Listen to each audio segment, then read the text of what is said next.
जय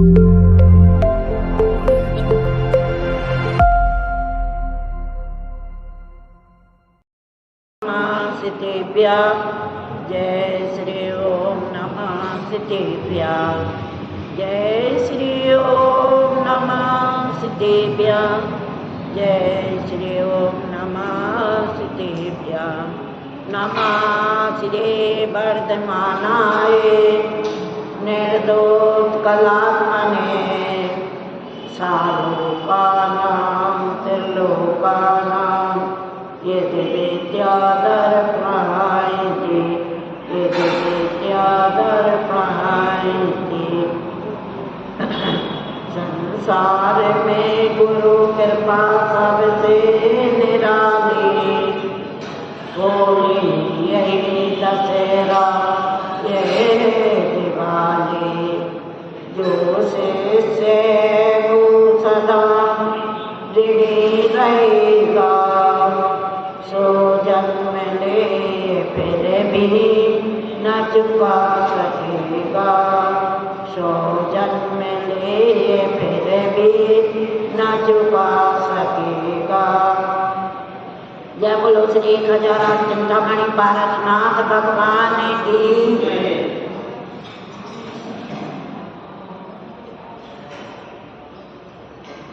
जय बोलो श्री चिंतामणि पारसनाथ भगवान की। शासन नायक महावीर भगवान की। परम पूजा श्री विभव सारा जी महाराज की। कारिका समिति श्री माता जी की। कारिका समिति एक जय का मतलब क्या है? ये में तुम्हारे कंजूसी करते, जय बोलने में कंजूसी काय करते प्रदीप भैया? जय बोलने में कंजूसी काय हैं? संतोष भैया, जय बोलने में कंजूसी क्यों?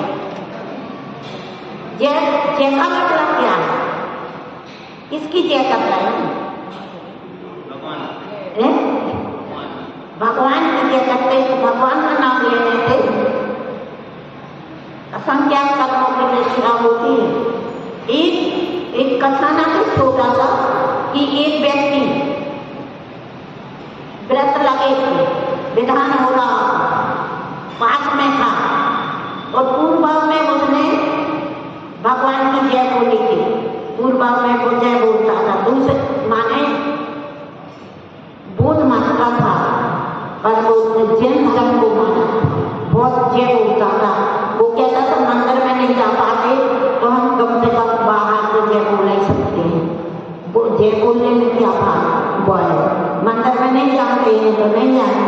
अब वो क्या हुआ, विधान चल रहा था, विधान चलते चलते उसको बाजों की आवाज आई, अभिषेक की आवाज आई तो वो अपने बिस्तर में से उठा और घर में ही बहुत जोर से भक्ति करने लगता है उसी के घर में।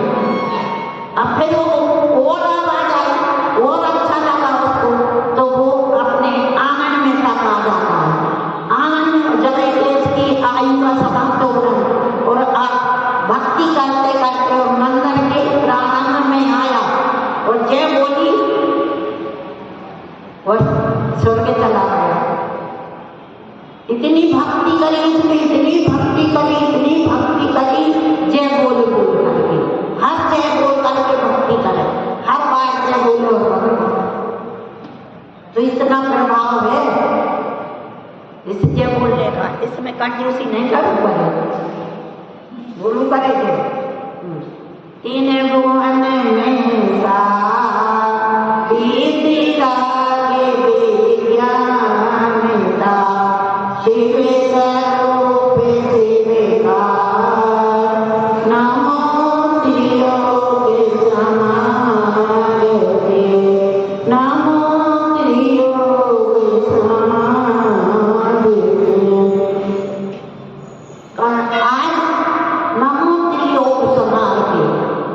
इसका मतलब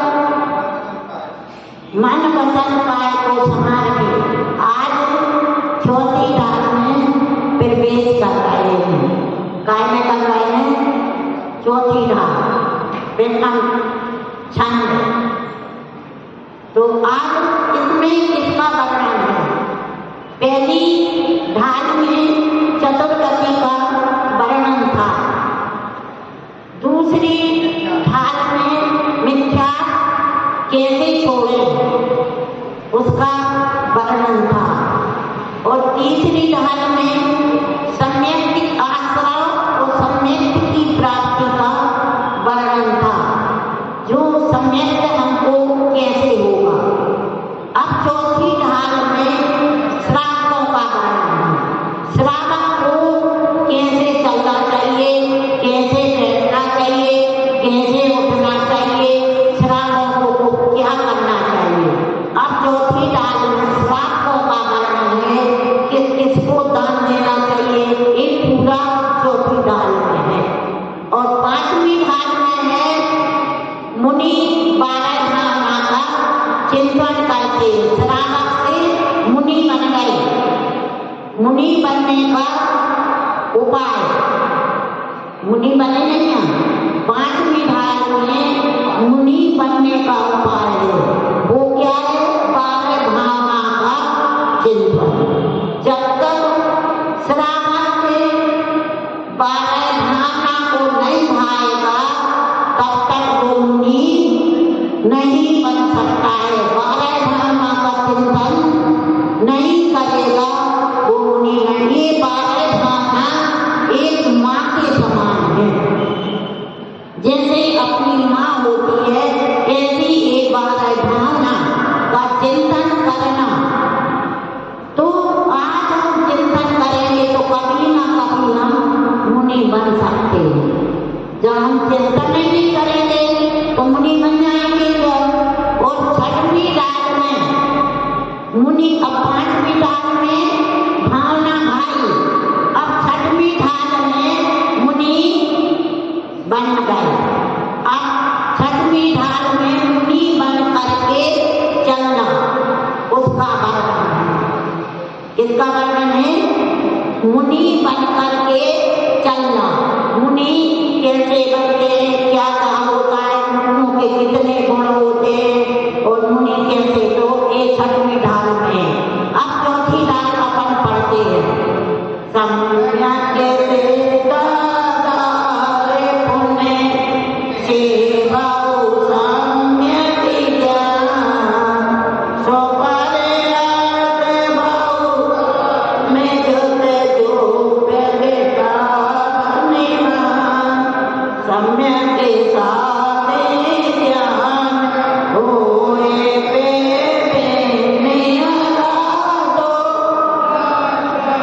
सेता जाने होए में बेटे आगादो सम्यक के कारण जाने कारदे सोई योगे पाते होते हूँ कासे दीपक कहते होई।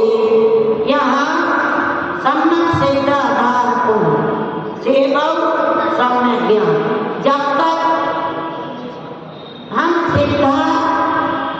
सिद्धांत इसकी आवाज थोड़ी कम करो, गूंजती है ना आवाज। सम्यक सिद्धाधार उन्हें सेवा हो सम्यक ज्ञान। पहले सम्यक ज्ञान होगा कि सम्यक दर्शन होगा? रघु भैया, पहले सम्यक ज्ञान होगा कि सम्यक दर्शन होगा? सम्यक दर्शन पहले होगा। जब हमें सिद्धांत हो जाएगी, सिद्धांत हो जाएगा तो हम क्या करेंगे? फिर सम्यक ज्ञान हो जाएगा। ज्ञान तो है, बिना ज्ञान के तो हम है नहीं। एक चीज से लेकर बिना ज्ञान का चीज होता नहीं। पर वो हमारा जो ज्ञान है वो सम्यक ज्ञान नहीं है, समीचीन ज्ञान नहीं है। ज्ञान तो है पर कौन सा ज्ञान है? मिथ्या ज्ञान है, मिथ्या ज्ञान है। तो समीची ज्ञान हो जाए तो सम्यक सिद्धांत, तो हमें सिद्धांत हो जाए।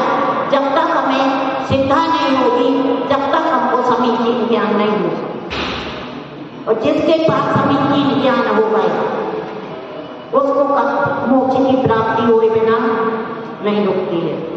सो माने जिसको सम्यक ज्ञान हो गया, सो माने अपनी आत्मा को देखता है, और अर्थ माने पल को जानता है।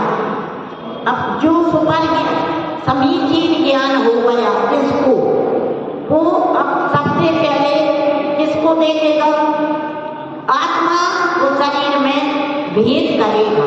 क्या करेगा?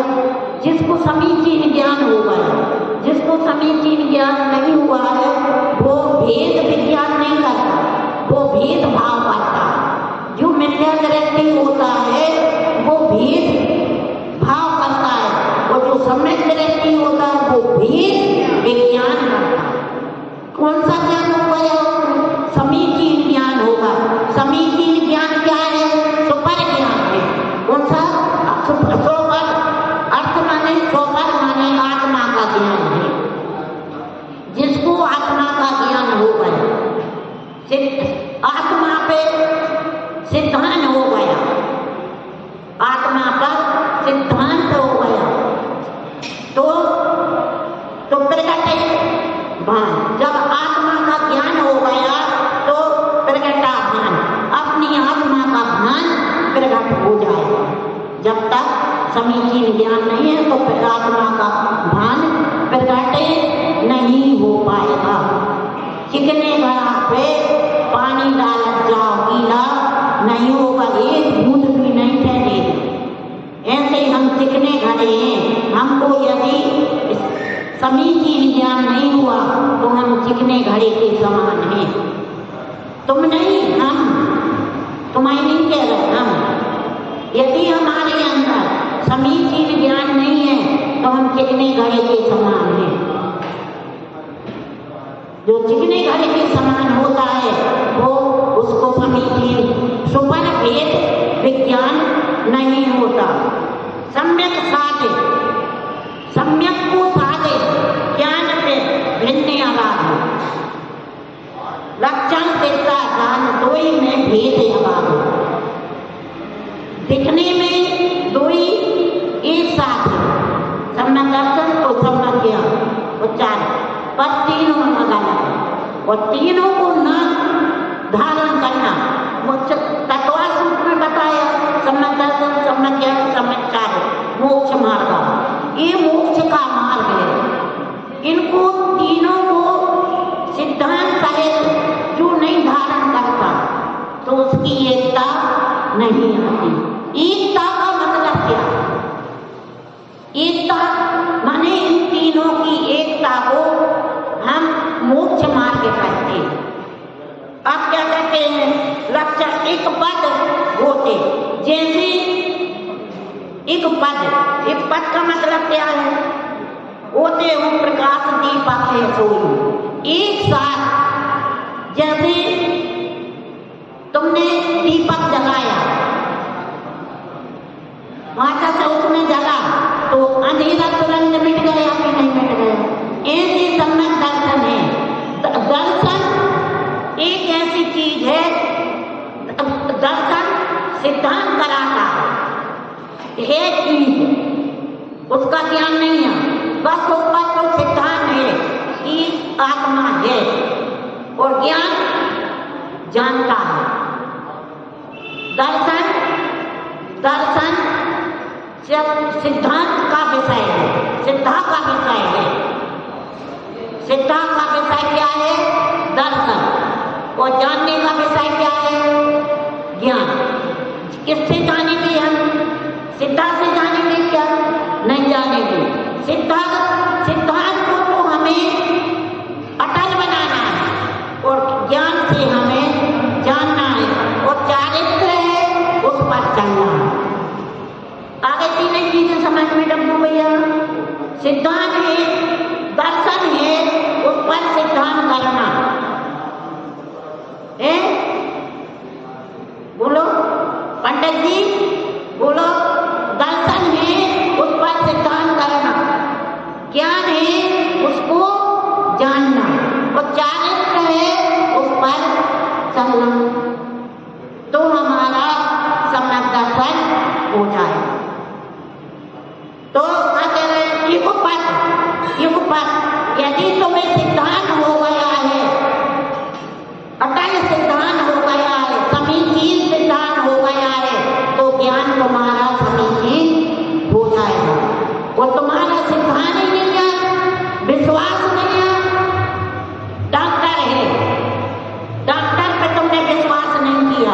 दवाई पे तुम्हें विश्वास नहीं किया तो तुम्हें आराम लग जाएगा क्या?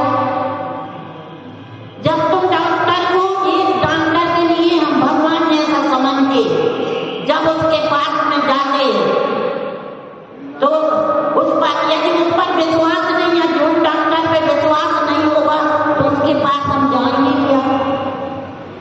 सिद्धांत है डॉक्टर पे तो हम दवाई करवा रहे, हम अपना पूरा शरीर वो करवा देते, चीरा फाड़ी कर देते, करवा देते डॉक्टर पे विश्वास है, क्योंकि डॉक्टर अंदर से ऑपरेशन करता है।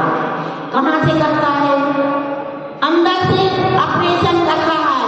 और हमें शंका तो नहीं ना डॉक्टर पे कि अंदर से कर रहा है, हमारे बिना जाने कर रहा है, का मालूम कैसा कर देगा। यदि हमें शंका है तो वो हमारे ऑपरेशन सफल नहीं होगा, क्योंकि हमने शंका कर ली। और दूसरा, हमने दवाई ली है और दवाई पे शंका कर ली तो फिर हमारा शरीर स्वस्थ कैसे होगा? ऐसे ही है हमारे जिनेंद्र भगवान डॉक्टर हैं, तो हमने इन पर सिद्धांत कर लिया। हमारे भगवान कौन से हैं? डॉक्टर हैं, समय दर्शन हैं, तो हम पे इन पर हमने सिद्धांत कर लिया। क्या कर लिया? सिद्धांत कर लिया। अब जो हमारा ऑपरेशन हो रहा है, दवाई है, वो क्या है? ज्ञान है। हम ज्ञान से वो दवाई को जान रहे हैं। सबसे पहले हमने डॉक्टर पे सिद्धांत किया, माने भगवान की वाणी पर, भगवदेव शास्त्र पर सिद्धांत किया तो हमारा कौन सा दर्शन हो गया? सम्यक दर्शन हो गया। अब हम उस दवाई को जान रहे हैं, उस पर विश्वास कर रहे हैं, तो उससे हमें ज्ञान हो गया कि हमने ज्ञान से दवाई को जाना है। किसको जाना है? उस दवाई को हमने ज्ञान से जाना है। वो दवाई कौन सी है? जो प्रकृति है अड़ताली, वो हमने उनको जाना है। 8 कर्मों को जाना है, ज्ञानावरणी, दर्शनवरणी, इन 8 कर्मों को हमने जाना है। और इनका परहेज है। परहेज डॉक्टर ऑपरेशन तो कर देता है, परहेज किसके हाथ में रहता है? परहेज करना किसके हाथ में रहता है? तो वो परहेज हमको करना है। तो बोले हम उस पर परहेज करना, माने हम उस पर चारित्र पर चल रहे हैं। अब देखो, कवि की 625 अदा पर कल्याण मंगल स्तोत्र लिखा। किसने लिखा है कल्याण मंगल स्तोत्र? कौन ने लिखा? डब्बू भैया, प्रदीप भैया। कल्याण मंगल की रचना किसने की और कैसे हुई? अब तुम्हारे पढ़ते कितने दिन हो गए ना? कुमुद आचार्य ने किए। तो वे कौन थे? कैसे उनने रचना कर दी? क्या जानते का भी? हमने विचार ऊपर उनने कैसे रचना कर दी? बिना सिद्धांत के रचना हो जाती क्या? बिना सिद्धांत के रचना हो जाती क्या?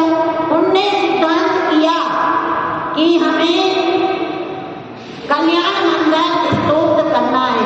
जैसे आदिनाथ भगवान का भक्तांवर स्तोत्र है, और अपन भक्तांवर कहीं भी आपत्ति में आ जाए, किसी भी विपत्ति में आ जाए, तो भक्तांवर को याद कर लेते हैं तो हमारी विपत्ति टल जाती। ऐसे ही एक पारसनाथ की स्तुति है, उसका नाम कल्याण मंगल हमने दे दिया।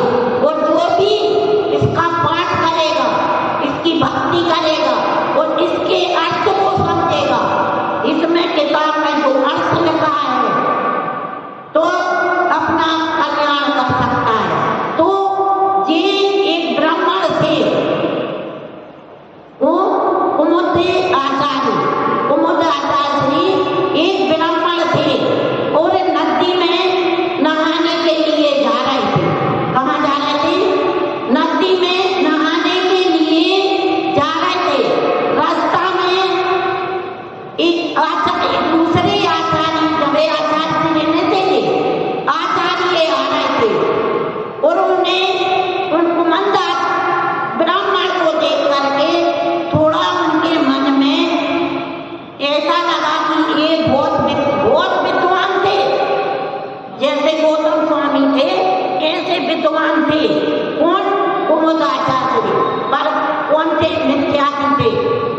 जब ये उनके पास मिथ्या था तो गांव भर के आदमी, नगर के आदमी उनके लिए भी नहाने जा रहे थे। तो यहाँ से आचार्य जा रहे थे तो उनने देखा तो वे सब आदमी बोले, हे नंगा दूर हो जा, तुम्हें दिख नहीं रहा है कि इतना बड़ा पंडित नहाने जा रहा है और तुम वहां से चले जा रहे हो हमसे।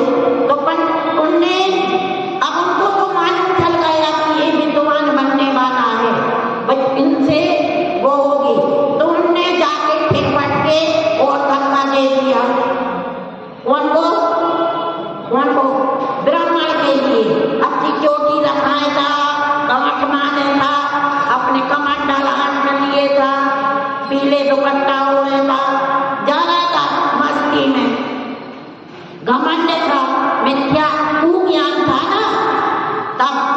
तो उनने धक्का दे दिया, अब वो बिल्कुल ब्राह्मण लाल सवाल हो गया। कहने लगा तुमने हमको धक्का क्यों दिया? अरे तुम्हें दूर हो जाने दो। आचार्य ने सरलता से बोली, हमें तो थोड़ा वो है कि कमजोर है, पर तुम हमसे हट के जाने तो तुम हमसे क्या हो भिड़े, हम नहीं तुमसे भिड़े। पर वे अब दोनों में तो बात विवाद हो जाए, वे कहें हम ज्ञानी हैं और वे कहें हम ज्ञानी हैं। अब क्या होगा, एक गाय चराने वाला ग्वाला आता, दोनों की लड़ाई परस में होती है। तो ग्वाला से कहते हैं तुम निर्णय देना, तुम निर्णय दे देना कि कौन की जीत है, कौन जीत रहा है, कौन हार रहा है, क्योंकि दो ही अगर गिरानी थे। अब क्या होता है, अब जो वे कहते हैं एक श्लोक कुमंदाचार्य ने एक श्लोक संस्कृत का पढ़ा तो वो अलग लगा, बच्चा जी तो हमने गाय चराने वाले हैं, हम तो कछु जानते ही नहीं है, इसलिए संस्कृत में हमारे बस की तुम्हारे निर्णय देवो नहीं है। फिर अपने दिगंबर आचार्य जी बोले कि देखो भैया, ये कह रहे हैं कि ये गाय है, गाय है तुम्हारी, ये किसकी है? मालक की। और ये तुम चला रहे हो और तुमसे गुम जाएंगे तो नुकसान किसका होगा? मालक का। तुम्हें तो कोई गरज नहीं होगा। ऐसे उसको सरलता से समझाया तो उसकी समझ में आ गई कि हम आत्मा के लिए हमारे साथ में जो गाय है वो छूट जाएगी, नुकसान किसका होगा? नुकसान किसका होगा? आत्मा का। तो उसकी समझ में आ गई, उसने निर्णय दे दिया कि जैन दिगंबर साधु की जीत है। अब वो क्या लाए, अब कुमंदाचार्य को फिर अभिमान आ गया, अरे वो इतना बड़ा ग्वाला हमारे बारे में क्या बोलेगा? वो तो उनके बाद उनको फुसला लिया तो वो उनकी निर्णय दिया। अब चलो राजा के पास जाओगे, बहुत 8-10 जनों से उनने निर्णय कराया। किसके पास में गया? किसके पास में गया? महाराज जी के पास में। अब राजा के पास में जाता कि राजा के पास में जाते और कहते हैं, राजा यदि देखो ये वाद विवाद हो रहा है, जो हारेगा वो उसको शिष्य बनने पड़ेगा। यदि हम हारेंगे तो हम उसके बोध मत के शिष्य बन जाएंगे, यदि वो हारेगा तो उसको हमारा शिष्य बनना पड़ेगा। महाराज जी कह रहे ठीक है। अब राजा के तहत उसकी बात होती है तो राजा ने किसका पक्ष लिया? दिगंबर साधु का। उनने बता दिया कि ऐसी ऐसी बात है। अब वो कहता है, अब तो हमें उनका राजा का दंड था, ब्राह्मण बड़ा था पर राजा का डर था, तो जा करके वो उसकी शिष्यता स्वीकार कर लेता है।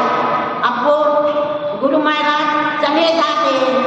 अब वो सोचता है जैन धर्म को गुरु के, जैन धर्म के गुरु को, दिगंबर को शिष्य तो बनाया है, पर हम जैसे होती जलमकान कोष होता है सम्मत दर्शन में, जैसे वृद्ध आदमी की लकड़ी होती है, वो लकड़ी हल्दी जाती है पर वो गिरता नहीं है। माने जो वृद्ध आदमी की लकड़ी होती है वो लाठी लेके चलता है, वो लकड़ी हल्दी है पर जो उसको पकड़े रहता है वो व्यक्ति गिरता नहीं है। ऐसे उनके अंदर उथल मची कि हम क्या करें, कौन सही है कौन बुरा है, किसको ग्रहण करें। राजा के सामने हमने इतना बड़ा नियम लिया है, उसके अंदर बहुत उथल मची। अब वो जाता है कहाँ तीर्थ करने, तो चित्तौड़गढ़ में पहुंचता है। चित्तौड़गढ़ में पहुंचता है और वहां एक प्रतिमा को देखता है,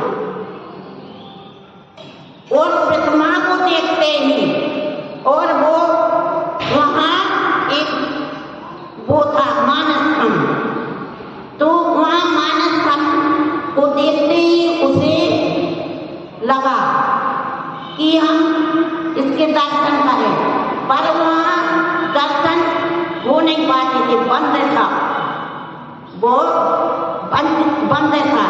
तो वहां उस पर विधि लिखी थी, चित्तौड़गढ़ में खोलने की विधि लिखी थी, क्या विधि लिखी थी, उसने विधि पढ़ी और खोला उसको, तो एक परत खोली तो वो कैसे लिखा था, सोने से लिखा था, और उसने पढ़ लिया एक परत को, तो उसने पढ़ लिया। किसने पढ़ा? ब्राह्मण ने। अब दूसरा पेज खोलने को, एक पेज तो उसने वो विधि लिखी थी, विधि सिद्ध करके, एक विधि सिद्ध करने के लिए उसे कितना टाइम लगा कि हम इसको खोलना है, उस कीर्ति को खोलना है। तो उसने बहुत विद्या साधी और वो एक पेज तो उसने खोल लिया। अब दूसरा पेज खोलने की कोशिश की तो वहां देवी प्रकट हो गई। कह रही दूसरा पेज जब खोल पाओगे तुम जब मुनि बन जाओगे। अब उसकी सिद्धांत कहां पहुंचा? जहां वो विवाद में हार गया। उसने कहां सिद्धांत किया कि मुनि की महिमा इतनी है कि आज हम एक पेज भी नहीं खोल पा रहे बिना मुनि बने। अब उसका अटल सिद्धांत देखो, कहां ब्राह्मण वो कहां अटल सिद्धांत देखो, ऐसा सिद्धांत बड़ा उसका। उसने मन में सोचा ये अभी तक तो हम मिथ्यात्व में पड़े रहे, सच्चा धर्म तो जैन धर्म है, अभी तक हम कहाँ मिथ्यात्व में पड़े रहे, गुरु को देवों की सेवा करते रहे। सच्चा धर्म तो मुनि बन के है, देवी प्रकट हो गई, राजा ने भी बोला, मुनि महाराज जी ने बोला, और आज साक्षात देवी प्रकट हो गई। तो वो क्या करते हैं, अब तुम मुनि बन जाते, क्या करते हैं, अब मुनि बन जाते हैं और ओंकारेश्वर में जाके, कहा रचना भाई इसकी, ओंकारेश्वर में जाके हाथी पर आरूढ़ आदित्य साधर्म, इसलिए मुनिराज की परीक्षा हेतु हाथ जोड़े नमस्कार करते हैं। ओंकारेश्वर में ये जाते हैं, अब मुनि बन गए। अब अकेले दीक्षा लेती मुनि बन करके कहाँ जा रहे हैं, ओंकारेश्वर।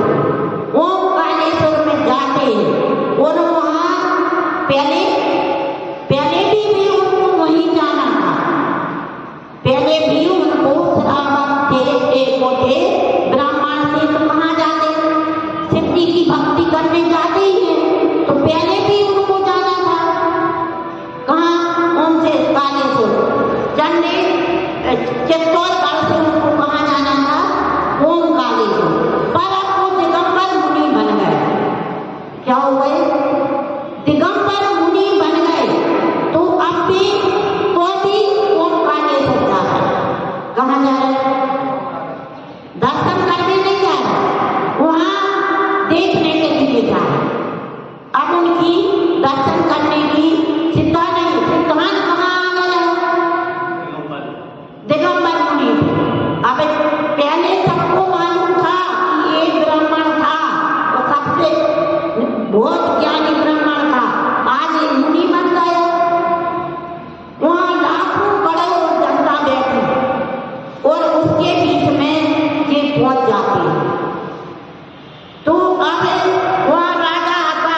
ओमकारेश्वर में सब पूरे व्यक्ति जा रहे थे, तो राजा ने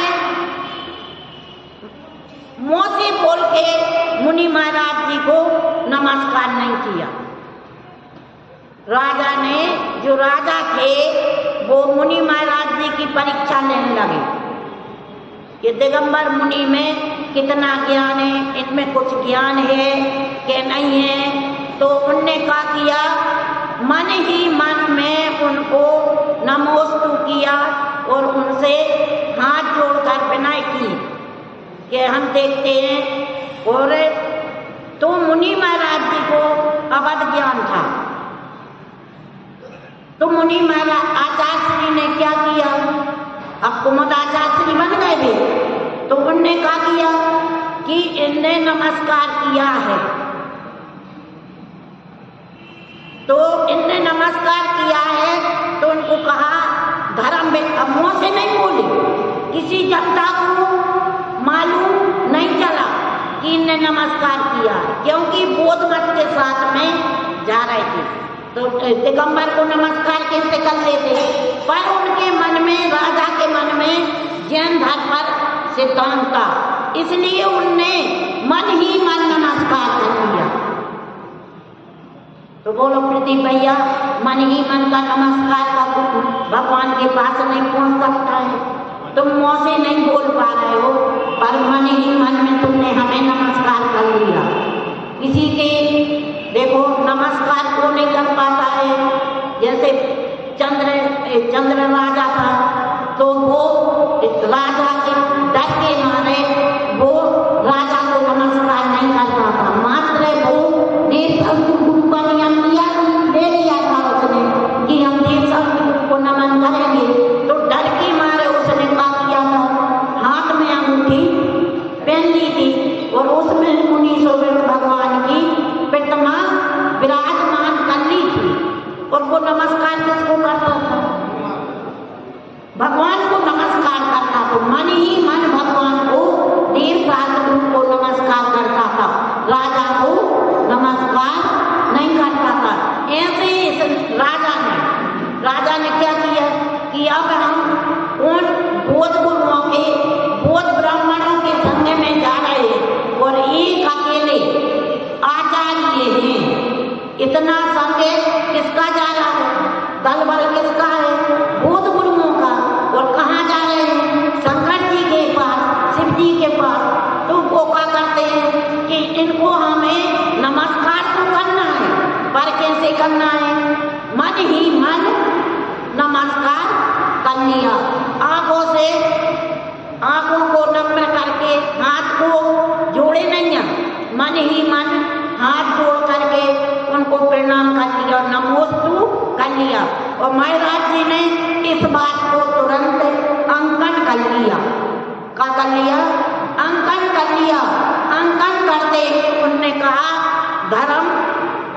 धर्म की वृद्धि हो, धर्म की वृद्धि हो, आशीर्वाद। राजा बहुत प्रभावित हुए